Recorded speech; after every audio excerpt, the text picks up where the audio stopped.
Hello everyone, welcome back to the channel.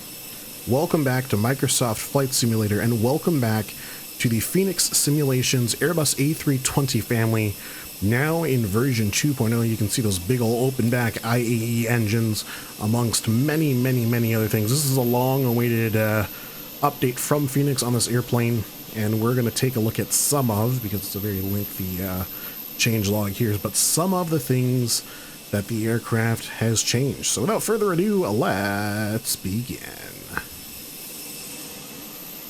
Okay, before we get too deep into the Fenix, I do want to point out that I am going to be doing this not with my EMB on like you saw in the intro. This is EMB on right now. I'm going to go ahead and turn off my reshader, and this is going to give you guys a more realistic look at the vanilla sim with this very non-vanilla airplane. Obviously, my shader on does look a lot better, a lot more true to life, but for the sake of the sim and the details and all of that, we're going to go ahead and do it with it off. We'll take a quick whistle stop tour around the outside here. And I do remember I've got an original Fenix A320 video up, so we're not going to be delving too deeply. But I do remember it being very well detailed, and that's obviously still the case. In fact, if anything, it's improved even more so since then. I mean, you can literally read the placards for servicing the strut, stuff like that. Those little rivets and screws still exist, even at the lower resolution we're recording at today. 1080p video today. I'm doing a little bit of experimenting, but don't worry, 1440p if not beyond. Ooh. Will soon return. Interesting. So we've got a EEC valve, the avionics equipment bay that is open. I wonder, so on some of the buses, if you look into the heat exchanger, you can actually see water. Okay, no, I'm getting a little bit ahead of myself, which is fine. That would be high levels of detail that I would not expect. But you do hear the sound change as we move from the front of the aircraft to the rear. That's cabin air being pulled in, and then obviously as you move way aft, you can hear the APU. Big ol' cabin pressurization valve, obviously in the full open position. We don't want pressure while we're on the ground.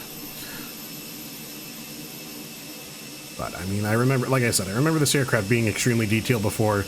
That's still the case. I only see improvements.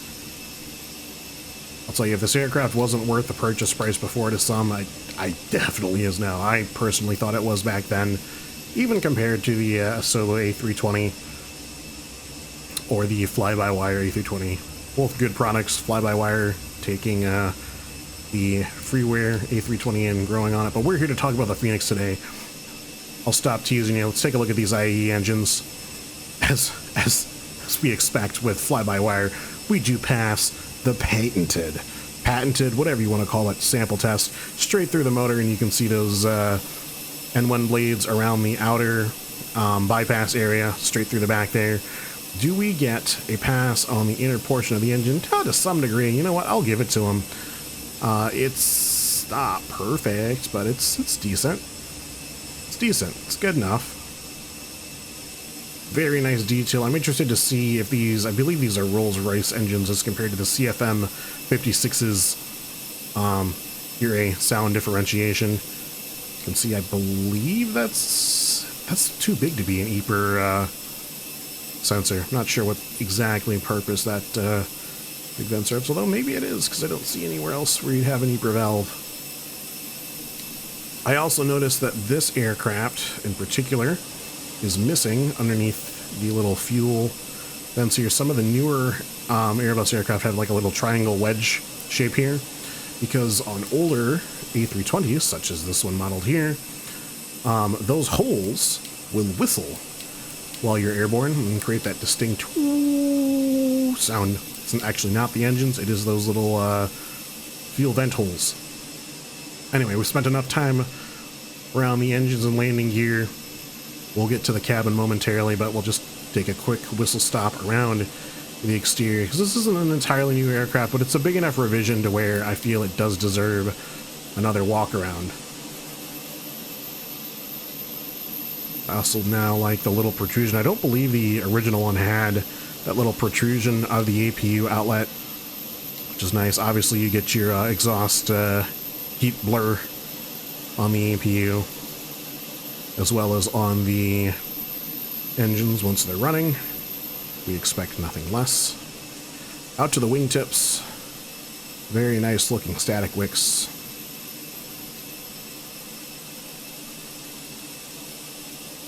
And very nice looking landing and dual strobe lights. We'll take a quick look at the nose gear, because I kind of neglected that earlier. A lot of hydraulic line action going on there. Love to see that level of detail. And overall, I know we're not hitting crazy high frames here, but this is not too much of a graphics hog. It's not going to bog your machine down too much. If anything, the scenery around here at Phoenix Sky Harbor is doing that. So let's go ahead and hop inside, and we'll take a look at the interior, what may or may not have changed there, as well as the passenger cabin. So here we are in the cabin. We obviously have the window open here. I was wondering if there's a difference in aircraft noise, and it sounds like there really isn't. If we shut the window here, you don't really lose a whole lot of noise with the window closed versus open. So that's kind of interesting. One area to still look at, I suppose. Standard control set here. This is all familiar, although I do want to say, just in general, it looks like the entire flight deck has kind of had an overhaul. Things look a little bit more crisp, a little bit more clear. If we scoot forward here, you can see they've definitely reworked the area around the rudder pedals quite significantly. They used to be very, very worn in metal. They're still a little bit of worn, which I do like. I like, especially my commercial aircraft, to have a little bit of dirt, debris, and weathering and that sort of stuff on them. Because very rarely do you get an aircraft that's brand new out of the box. Up here on the glare shield as well, a little bit of weathering. Go ahead and drop that compass and get some light on the situation here. Overhead panels on. So not really doing a whole lot, but there are our overhead lights doing their thing. Do I remember where the test is for the annunciator on the Airbus? Probably not. Probably not. Yeah, no chance. Okay, well, someone does. It's just not me. Again, really nice weathering on all of these switches. Wiper sound effects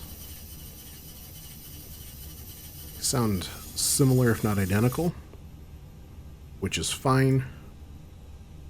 Seatbelt sounds.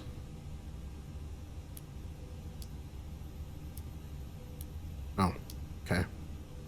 Well, used to be the little ding as we're sitting on the ground, maybe. Hey, sitting there. Ah, annunciator lights. Test. Here we go. Here we go. Look at that, I found it. So there's the whole cockpit in a self-test mode, so you can get an idea of the range of lighting that is modeled on this aircraft. No expense, no detail spared.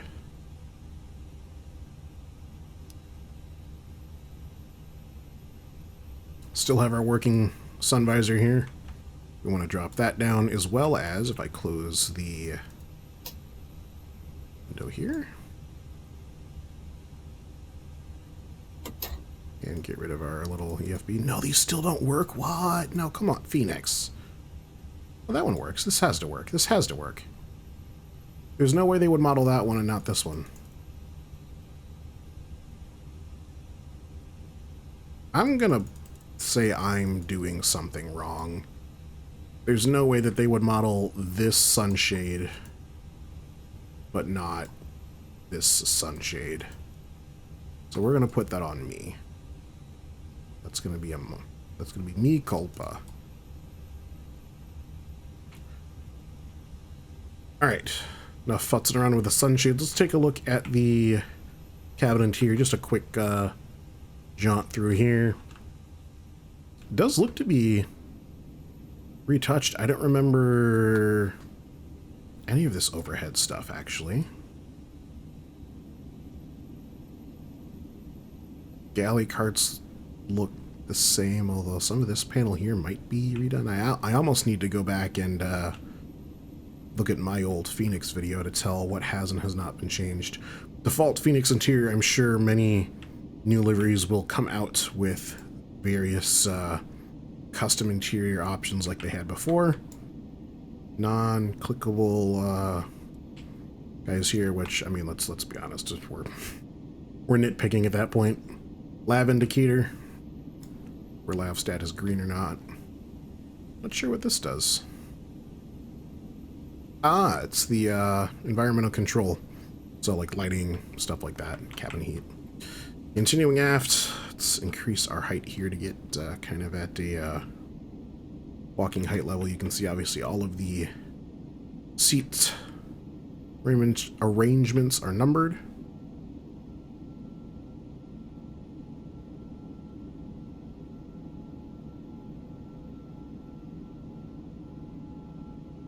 Nice emergency exit modeling.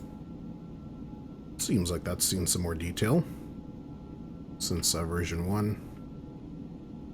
Simple back tray tables here with the Fenix. This is really funny. I love Fenix's sense of humor, especially when you're first loading in. It has those little fun tips and whatnot. Anyway, so overall, I think it's obviously it's a net improvement. Not quite as much inside, but hey, I will still happily take it. And this is a free update. If you already own the Fenix A320, this is provided to you for free, so it doesn't cost you anything extra. You just have to download the new version of the installer, and then you should be good to go. So I'm going to go ahead and get some fuel on board, and then we will go ahead and get underway, and I will catch back up with you guys once we're ready to push back and engines start.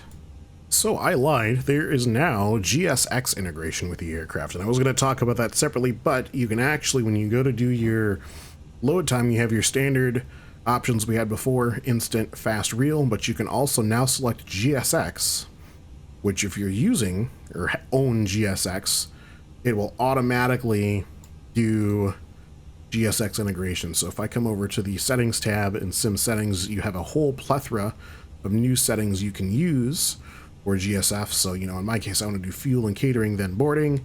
You can do catering while you're refueling. You can wait to refuel before boarding, which is, in my opinion, more realistic. You can have it auto select your ground handling agent, which is great because it can read what airplane or what carrier you're flying, you know, United, LOT, stuff like that. Auto connect GPU on arrival. I think I'm gonna have that turn off. I do want auto GPU on pushback, and then auto pushback as well. So that's really cool. Built right into the Fenix panel here. We've got a new custom background and a failures option as well. So you can see you can actually search for stuff. So if you want to do, like if we want to search for like a fire thing, so we can have a failure in the fire detection. Can I actually have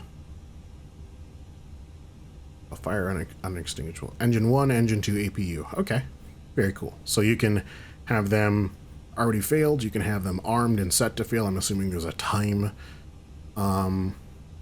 frequency on that, and then you can reload them. So that's very cool. Other than that, I believe the rest is the same. So we're going from what's Fenix? PNX?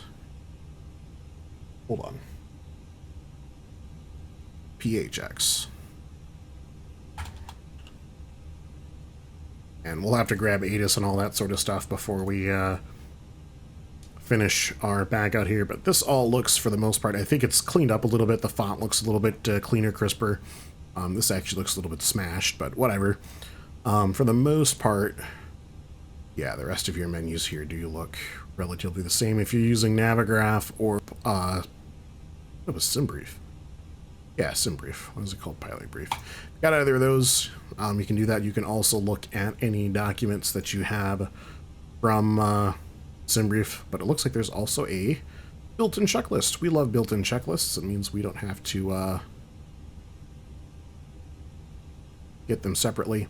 And all of my icons have disappeared, so that's cool. Anyway, back when we're fueled up and ready to push. Commencing push. All engines clear.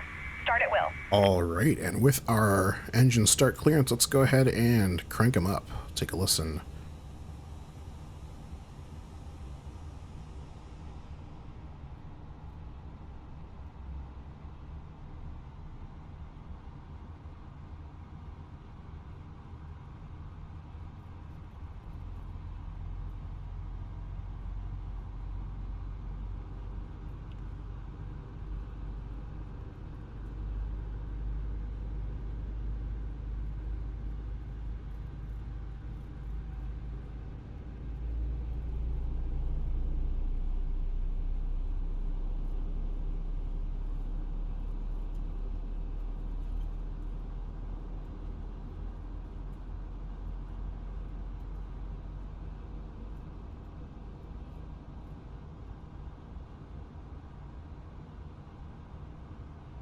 Not really too much fanfare outside.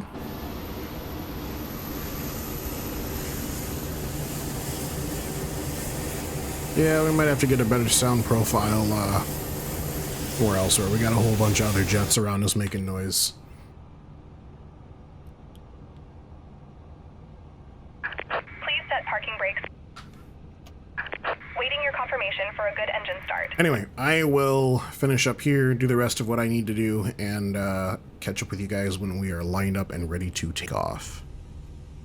Alright, rolling up to our intended takeoff area here. Ran through our before takeoff checklist. Cabin as normal. You do get an oral tone back from the cabin, which is cool when you do the all call, which that pings them in the back, and then you get a doo sort of sound effect out of the cockpit.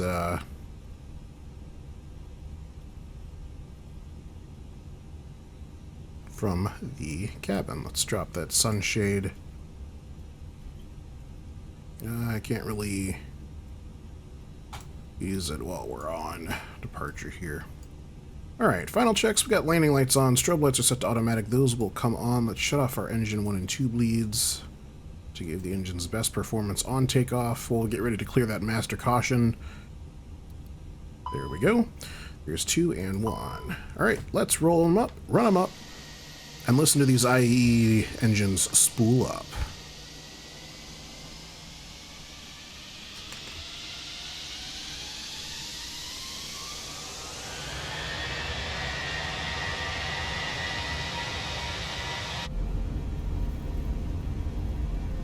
Distinctly different sound than the CFM56s.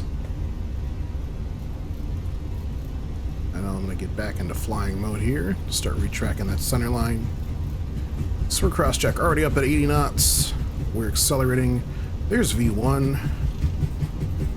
And crossing through rotation speed now.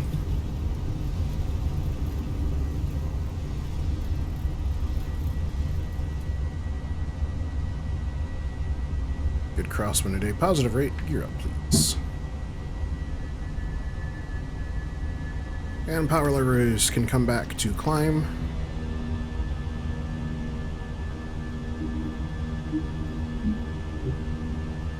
Autopilot on.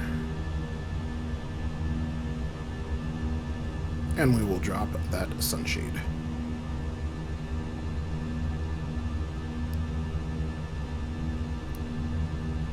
Now that we've got the engines back in the climb detent, we'll go ahead and turn our bleeds back on. Disarm our ground spoilers. can actually shut off that EQ bleed. Still getting that side stick fault, which is unfortunate. That's probably my doing. There's a stick calibration zone that I need to perform myself. Let's take a look outside.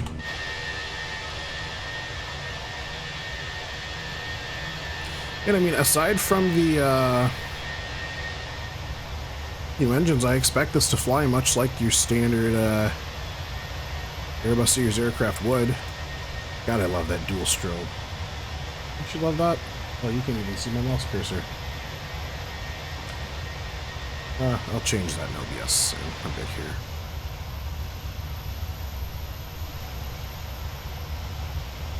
Really love that distinctly different sound out of the IAE engines.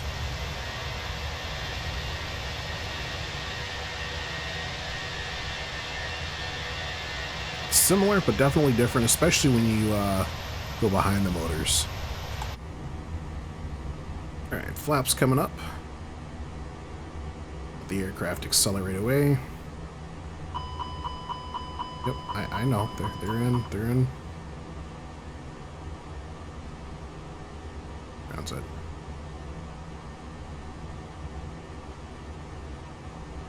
Other than that, the rest of the systems, your FMC, CDU, all that stuff is going to be the exact same. Obviously, you've got your little pull-out tray, just like we did before.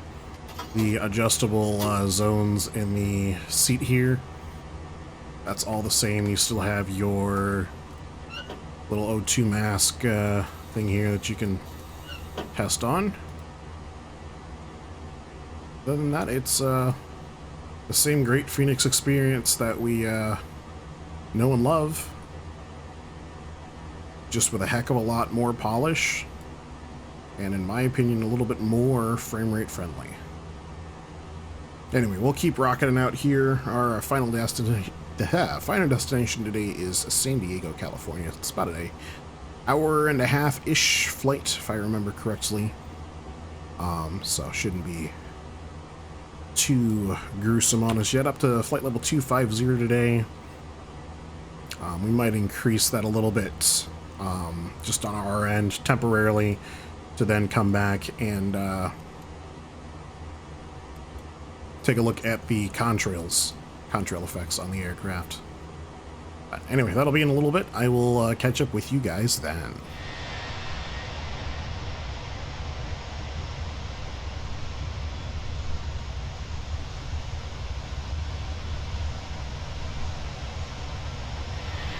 So, rounding out now up to flight level 350. We weren't getting contrails at 25,000, so excuse me, decided to come up a little bit higher, but there are the contrails on the IAE motors.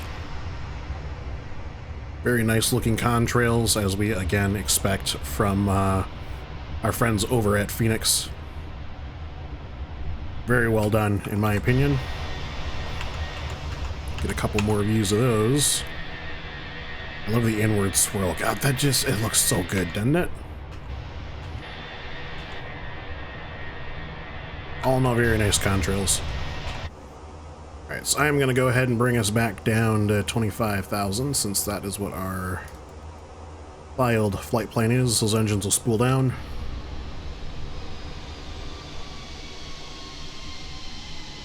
And we'll do a soundbite comparison of the IE versus the CFM56 motors.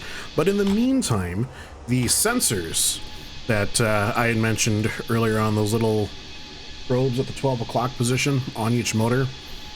I don't know why part of the time it captures my cursor and other times it doesn't. Oh, it's completely offset.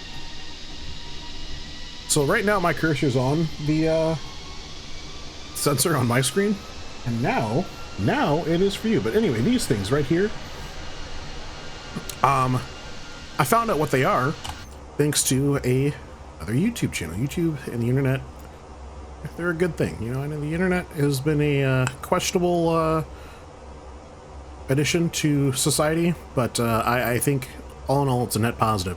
So Stig's Aviation, if you're unfamiliar, is a YouTube channel, and he is a line mechanic for American Airlines out of Los Angeles International Airport, and we are going to let him explain what those sensors do. Let's go. Now pay attention here. I've talked about this before. Do you see that probe or that piece of metal that's sticking out in the inlet on the 12 o'clock position? That is called the P2T2 sensor. It measures inlet pressure and inlet temperature. Also, to remind you, this is a V2500 engine, which has lots of Rolls-Royce influence. That means this engine runs off of EPR, engine pressure ratios. Needs to collect data from the intake as well as the exhaust and send it to the EEC, which is the electronic engine control unit, to give the engine proper performance. Now here is what I want to show you. Exhaust sensor. You see those spokes or rakes? Do you see those little tubes that are sticking out? There's 3 of them like that. Watch, you'll see it. One at 4 o'clock, 7 o'clock, and 10 o'clock positions. The sensors are called the P4.9 sensors. They measure total pressure of the exhaust gas stream. Collect all this data in combination with the P2T2 sensor and send it to the EEC. Take these readings, convert it into a digital format, send it up into the flight deck to the ECAM, and it will represent the EPR for the engine for the pilots. Thank you, Stig. It's just a coincidence that I was watching one of his videos while making one of these. Fantastic channel. If you haven't, we'll go ahead and give him just a quick little shout out here. We go full screen on my browser and Mac over there. This is his channel. I highly recommend you check him out. He does shorts. He does very nice, full format content. Absolutely love his channel. It's great to put on. Either as a listening aid, or I obviously prefer to watch because of the whole airplane side of things, but nonetheless, free clout aside, we are coming back down to 25,000 feet, and actually we're approaching our TOD here in about 10-ish nautical miles, so we'll get ready to descend here down to, where we're coming down to 17,000 feet as we turn our Airbus over to Barrett. Alright, so while we're descending into, or towards Barrett, I should say, I want to test the weather radar on the updated 320 to see if it is implemented. So I currently have, we'll just do weather set. I'm operating on system 1. I do have a gain set in. We'll even turn the gain up. And we'll set our radar tilt to flat. Obviously we need some weather because right now it's looking pretty severe clear, so we're going to come over to the weather panel here and we'll turn off live weather and we'll just do a generic rain setting. And it looks like we still do not have a functioning weather radar, which is unfortunate. So that was one I was kind of hoping for. Let's slew the radar down 5 degrees just to be sure. Wait for what would be a couple of sweeps. Yeah, and there's just nothing. So unfortunate. Still no working weather radar on the Fenix. I do understand the limitations and the why. What? Oh. Well, that's your fault. Go ahead, get your act back together.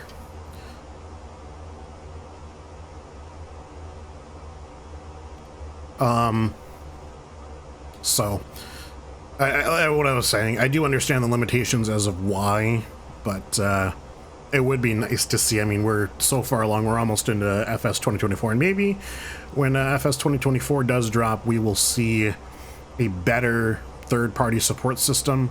Again, I understand the limitations that Asobo put in place, but even just a generic, like what you would see on like the default, what is the name of that avionics package? Garmin 1000, the G1000. I don't know why I couldn't think of that. Even just a generic thing like that would be nice, because this airplane has so much potential, but without a working weather radar, it's difficult to do flying unless you have like a little nav map or something where you can scout ahead on the weather. But anyway, we're gonna keep cruising on here. I'll catch back up with you guys probably once we're turning into Bangs, or is that Bargs? Sargs?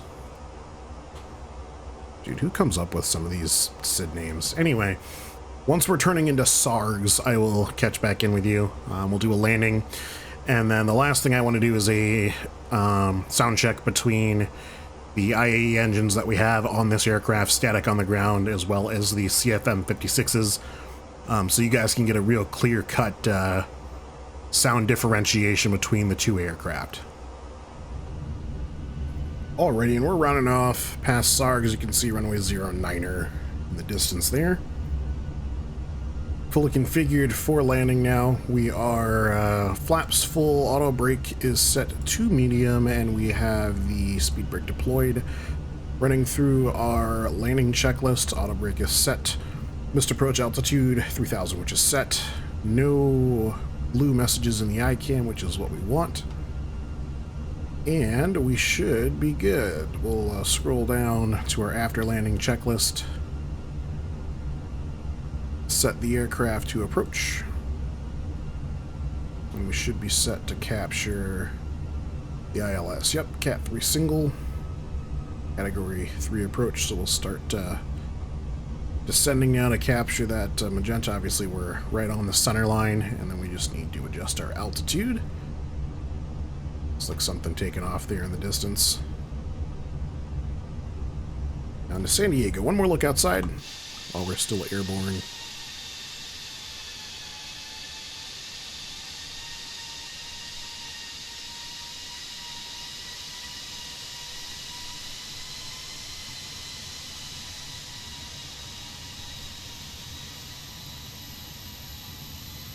APU is running as well.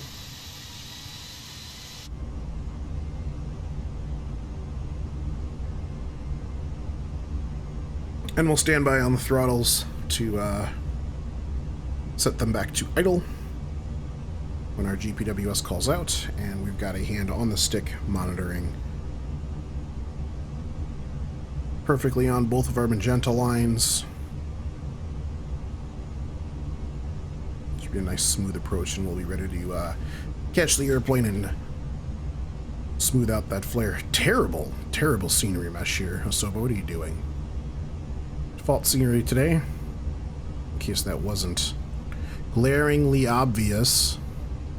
Would like flying a sailplane around here. Or sailplane, seaplane.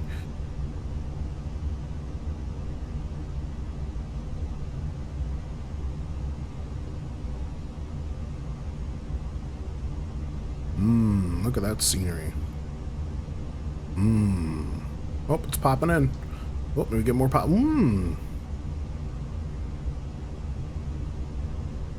I have gigabit internet for the record. Just wanted to just wanted to point that out.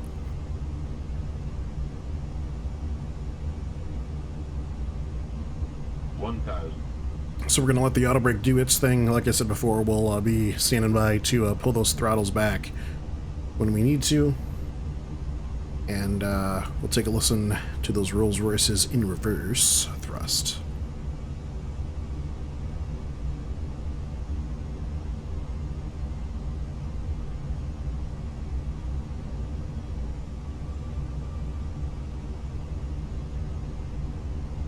Oh, there's the whole terminal.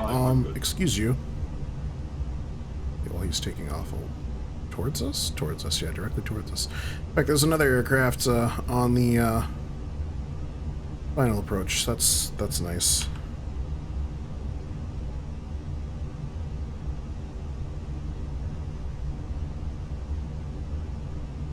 $250 on the radar altimeter. Feet up on the pedals.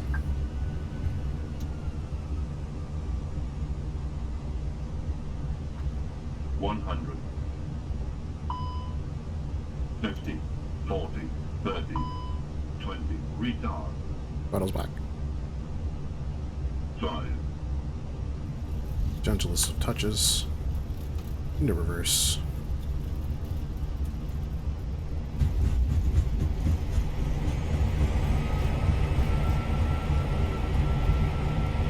And we're going to collide with a Spirit Airlines A320 momentarily here.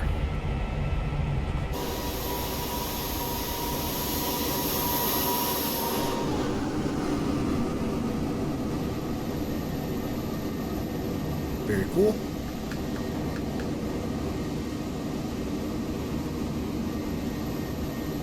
I have no nose wheel steering. Do I have any control inputs? Oh, I do. Oh, there it goes. Oh, it's because the autopilot was on. Silly me.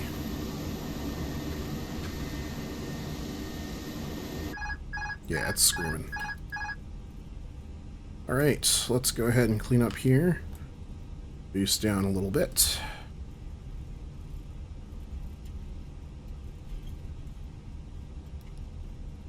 Brake temps are actually pretty good, but we'll throw on the brake fan anyway. Why not?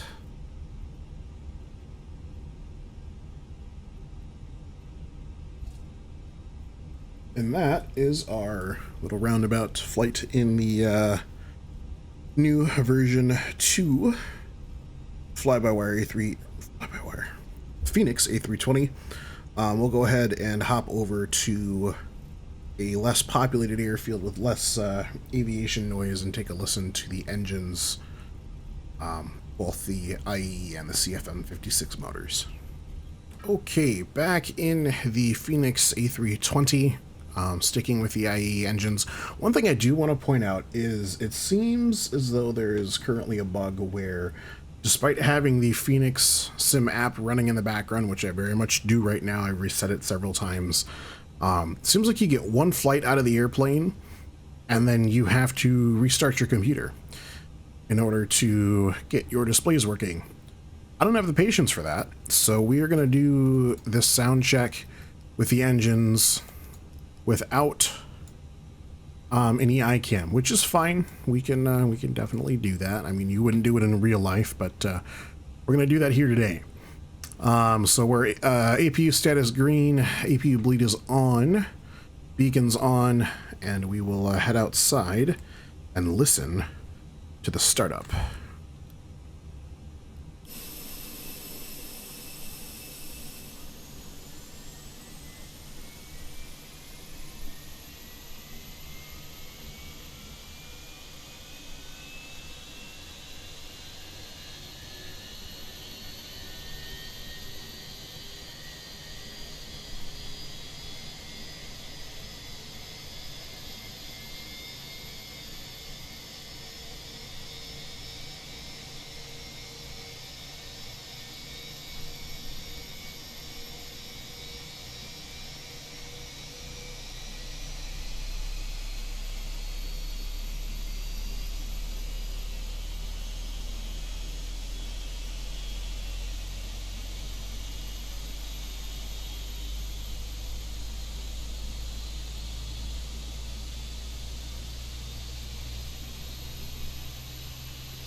So with one engine started, we will head to the other engine now.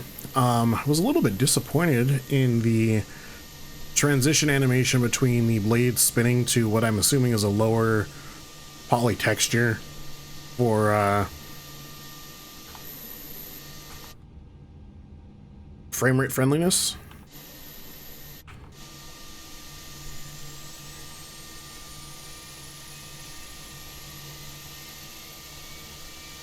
Get a closer look at that this time.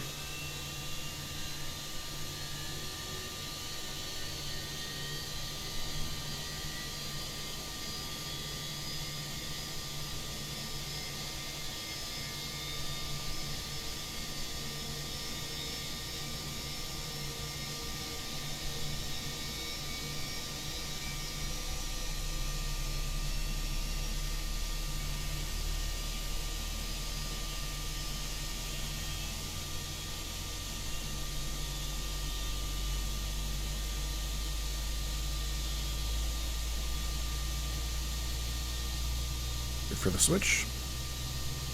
There it is. So I'm not super huge on that.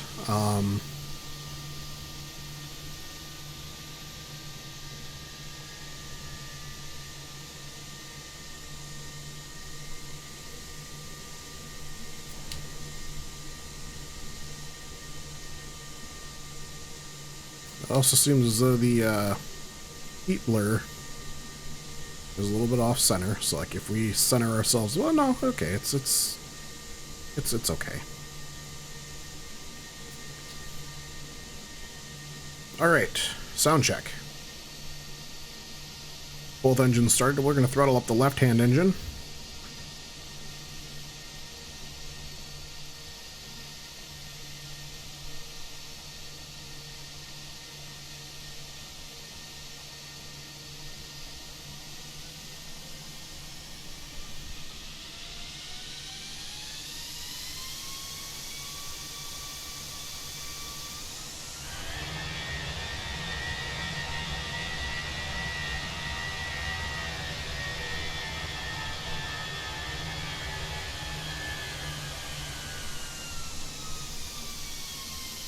And we'll get that from one more angle.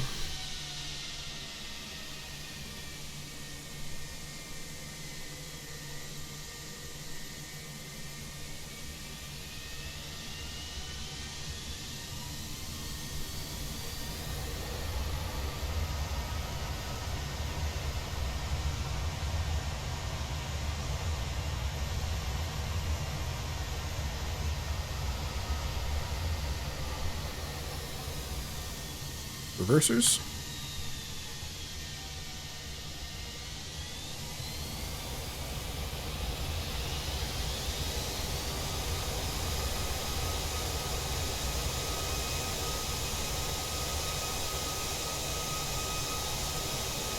It'd also be cool if you saw more of a distortion effect on the reversers. I understand that the thrust reversers aren't throwing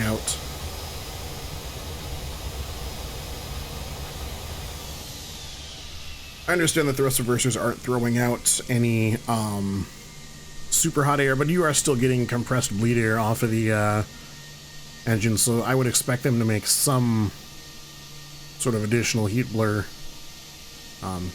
particularly in colder temperatures, but we'll let it go now. We're obviously at Princess Juliana International.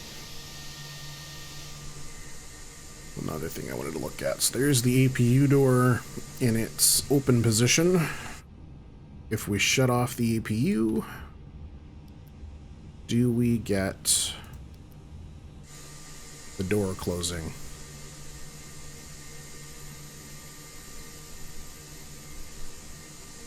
Usually shuts a few seconds after the APU is spooled down. I have no means of looking at the APU spool condition, seeing as my screens currently do not work.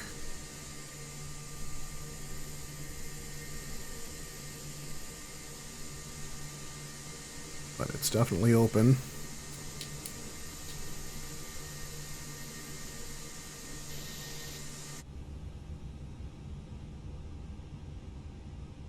Still showing available. It's probably in a cooldown cycle.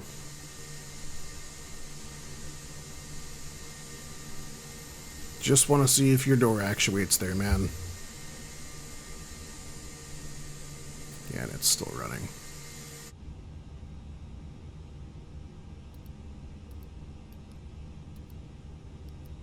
That should extinguish with that. So maybe that's another issue with the Fenix when we reload. Go up to a central position on the aircraft and listen to the shutdown. Oh, it got master warning and master caution. What for, good sir? Oh, because I throttled the engines up. Right, shutdown.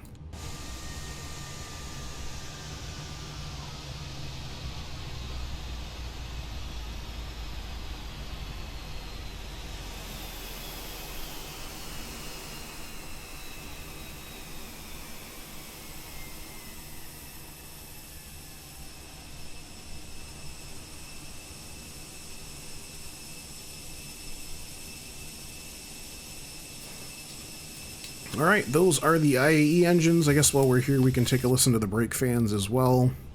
We've heard those on previous versions. But nonetheless, there they are. There's your brake fans. You can even see them spinning around in there. On both wheels.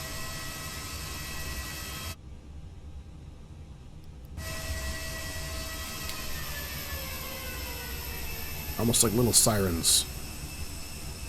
Anyway, on to the CFM56 variant. Same test. Different results. Alright, and for our final sound check, we have the Fenix A320 with the CFM56 engines. Obviously not nearly as open back, and we have that clamshell style, oops, thrust reverser.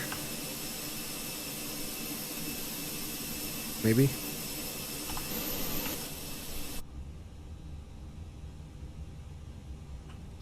Yeah, there we go. Except there's no hydraulic power, so that's not gonna work. Silly me. Alright, back to the idle detent. We will go ready engine start. We have bleed air. Beacon is on. Let's get into a good position. I suppose this is an okay position here.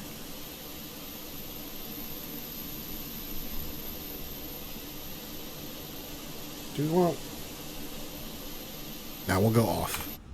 Alright, starting engine 1.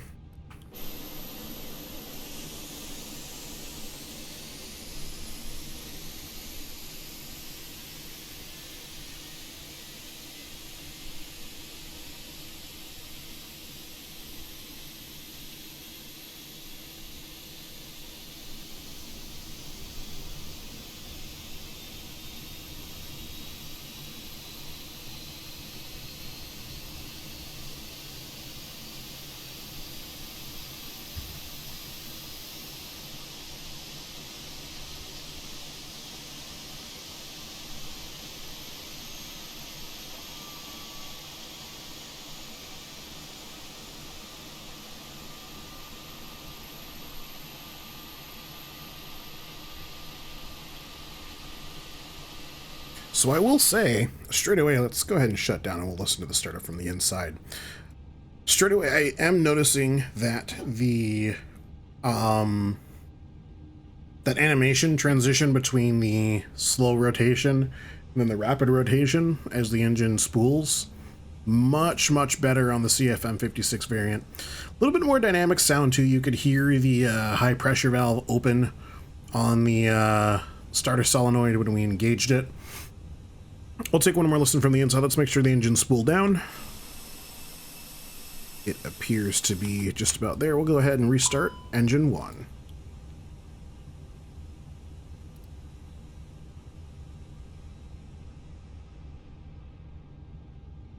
Shutting down.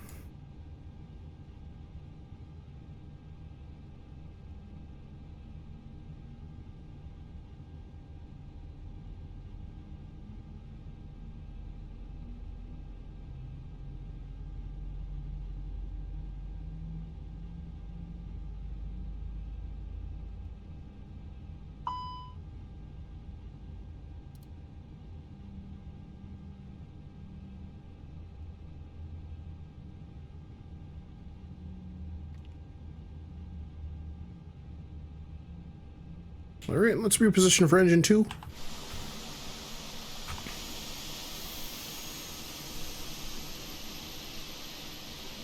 Get a more rear aspect. Start up this time, and we're going to get rid of that depth of field as well. Starting engine 2.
Alright, successful startup on both engines. Go back to the center position and say fault. It does say fault. Oh, it's because I shut the engine down right away. Alright, so we're going to do that same engine run up. We obviously have a oblivious ground crew worker over there, so in order to not suck him in, we're going to run up the number 2 engine this time, and we'll just ingest that traffic cone there instead. Running up engine 2 now.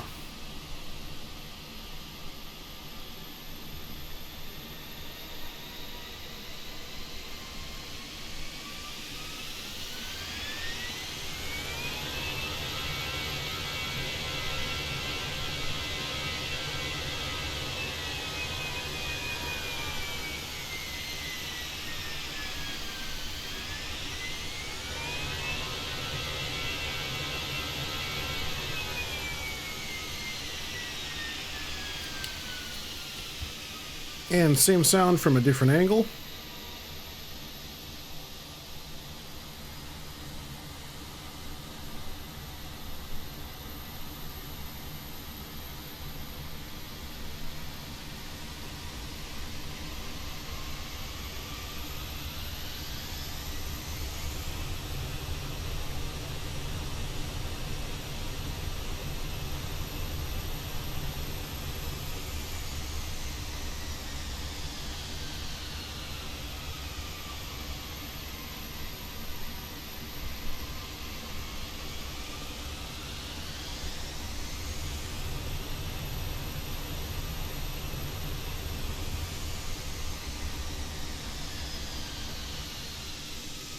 So like I said, definitely a distinct difference, but similar at the same time.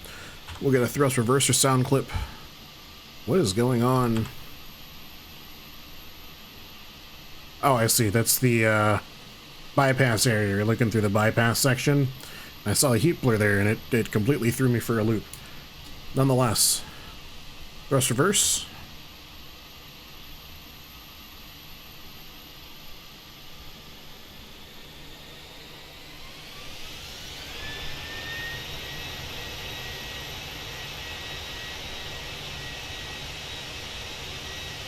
And again, you would normally get a good amount of reverse thrust gases coming out of these ducts here, but we'll let it go for the time being.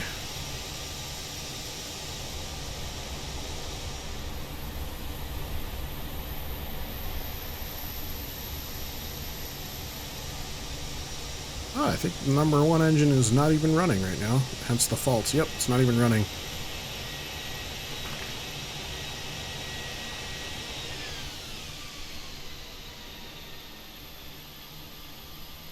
And the slower acting reverse. I'm hitting the controls at the exact same time, so that would explain... Oh no, they deploy at the same time. Just the left one seems to go in faster. The right one seems to go in faster. Same action. Oh. Neither here nor there. That is the Fenix A320. A very, very nice airplane. And if they're still charging the same amount as what they were before, worth the money and then some. So that's going to do it for this video, though, you guys. Thank you very much for watching. As always, I do dearly appreciate it, and I will see you in the next video.